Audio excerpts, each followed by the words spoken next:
Bonsoir à tous, la team parisienne, j'espère que vous allez bien. Donc je suis désolé, ça fait très longtemps que j'ai pas été sur YouTube, j'étais très occupé et voilà, j'étais beaucoup plus sur TikTok.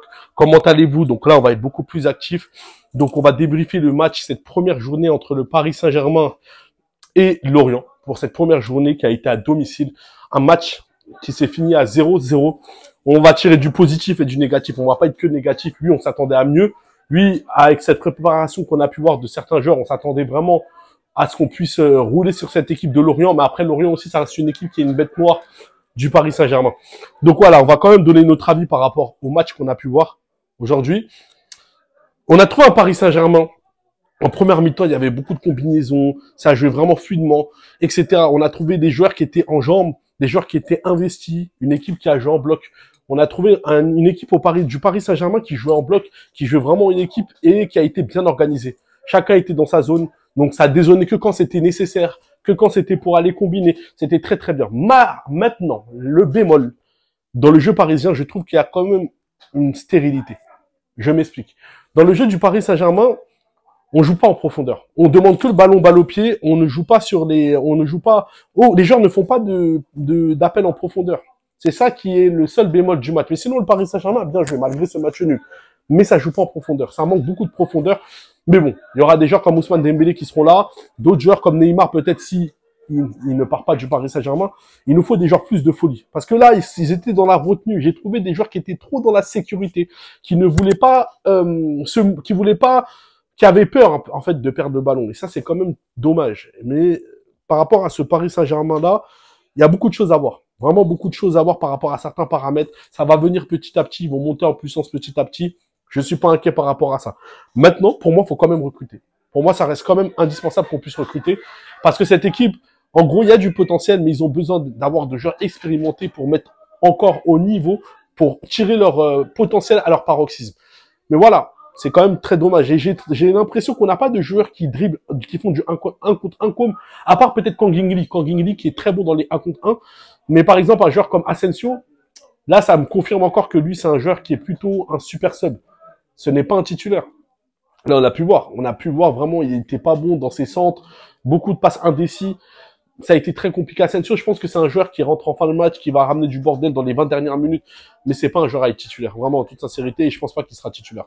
Mais Kang In-lee, j'ai trouvé vraiment des choses très impressionnantes de sa part. Maintenant, ce qui manque de la part des ailiers, il manque beaucoup de dédoublements. On dédouble pas assez au Paris Saint-Germain. On joue pas assez avec le latéral. Et là, maintenant qu'on a un 9, il faut que le 9 soit mis beaucoup plus en avant, qu'on centre sur lui, afin que ça le mette en valeur et que ça mette en avant aussi les latéraux. Donc, on a vu pas mal de centres, mais ça ne suffit pas parce que Gonzalo Ramos ne s'est pas encore bien mis. Et là, je reproche un peu une chose à Luis Enrique, c'est le fait de s'être précipité à vouloir faire jouer Gonzalo Ramos. Je pense qu'il aurait dû attendre quand même un peu et de faire jouer Ekitike qui était quand même en feu. Et quel message tu vas donner à Ekitike? Tu vas montrer quel message à Ekitike qui a quand même fait une très bonne préparation physique. Et je trouve quand même dommage que il n'a pas pu commencer.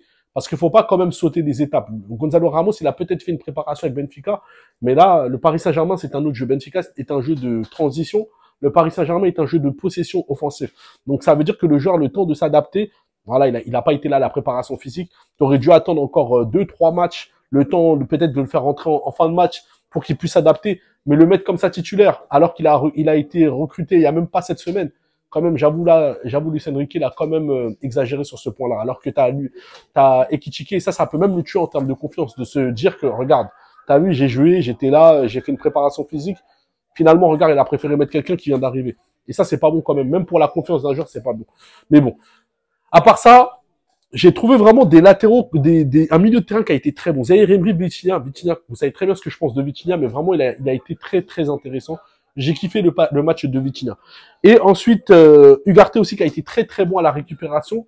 Mais Ugarte, je trouve qu'il est mieux en tant que milieu box-to-box. Je pense qu'il va être beaucoup plus intéressant. Pour moi, on doit encore recruter un 8, on doit recruter encore un 8, un 6, pardon, et un 8 box-to-box, pas un 8 box-to-box, un milieu de terrain encore beaucoup plus expérimenté comme Barella. Je trouve que ça serait très important. Ça va amener de la concurrence saine et surtout d'avoir des joueurs beaucoup plus d'expérience. Ok? Moi, je le trouve, Ugarte, c'est un joueur qui s'élance. Il va vers l'avant, il monte, il casse des fois, il fait des accélérations, il fait des percées. Comme nous avons pu le voir 3 ou 4 fois dans le match. Donc, un joueur comme ça, si on le met en tant que box-to-box, ça veut dire un 6, mais beaucoup plus haut, franchement, je pense qu'il va être intéressant. Il sera beaucoup plus intéressant dans ce poste-là. Parce que là, il est bridé. En tant que 6, il est bridé. Il peut pas courir comme il veut. Il a beaucoup d'accélération, il a du peps. Ça, c'est des profils qu'on doit utiliser à bon escient et pas les brider en tant que 6. Moi, je trouve qu'il faut plus les mettre beaucoup plus haut afin qu'ils aillent faire un pressing et récupérer des ballons très très haut, faire le pressing avec les attaquants. Ça, c'est très très important. Ensuite, la défense centrale RAS, elle a été très bonne. Skriniar et Danilo. RAS, par rapport au match de préparation, j'ai trouvé un peu fébrile. Voilà. Bon, voilà, rien à dire sur la défense. Hakimi que j'ai trouvé en jambes. Franchement, Lucas Hernandez aussi, qui a été très très bon. Voilà. Je trouvais ça très très bien de la part du PSG. Ensuite, on va finir aussi par Luis Enrique. Beaucoup de choses à dire sur Luis Enrique. C'est un coach qui a fait des bons changements au bon timing. Voilà, très très bien. Ça a été très très bien. Ces changements, ils ont été faits au bon timing. Maintenant, le bémol ici, c'est que Luis Enrique doit quand même changer certains paramètres dans ce Paris Saint-Germain. Je trouve que, comme je répète, que le PSG a été très bon. Beaucoup de circulation de balles, beaucoup de technicité, c'est très bien, mais il y a un manque de profondeur. Le Paris Saint-Germain manque vraiment de profondeur. On joue trop balle au pied, on ne demande pas la balle en profondeur. Ça, c'est problématique. Et là, maintenant qu'on a un véritable neuf, on doit centrer. On doit véritablement centrer afin de mettre en avant les latéraux 1 et le 9 aussi dans un deuxième temps. C'est très, très important. Et il manque aussi beaucoup de dédoublement entre le latéral et l'ailier. Ça, c'est très, très important. Il faut qu'il y ait des dédoublements pour permettre au moins de jouer sur les côtés. Il faut qu'on joue beaucoup plus sur les côtés, qu'on écarte. Parce que la plupart des buts dans le foot viennent des côtés. Il faut qu'on joue beaucoup plus sur les côtés. Que des fois, le 8, il peut participer à la combinaison sur le côté. C'est très, très important. La plupart des buts viennent sur les côtés. Donc, il faut qu'on combine davantage.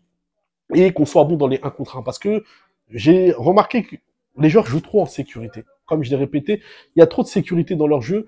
Ils ont un gros potentiel, mais ils doivent l'exploiter à bon escient. Il faut vraiment que vous vous éclatez. Jouez votre football, amusez-vous. Et c'est ça aussi qui est très important, parce que oui, tactiquement, le Paris Saint-Germain était bon, défensivement a été bon, mais il faut que les joueurs s'amusent sur le terrain. Il faut qu'ils s'amusent. Et c'est ça aussi que le message qu'un coach il doit donner à ses joueurs. Amusez-vous sur le terrain.